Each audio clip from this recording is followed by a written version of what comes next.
Guys, dito ako sa aking munting taniman kasama kong aking alagang pusa. Pusa kaming ito guys, magtatanim tayo ng kamunting kahoy. Ito yan ninyo para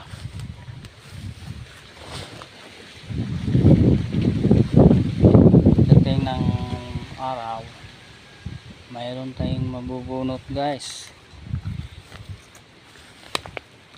Sipag lang ito yung una nung tanim ko. So guys, ito may lakatan ako to guys.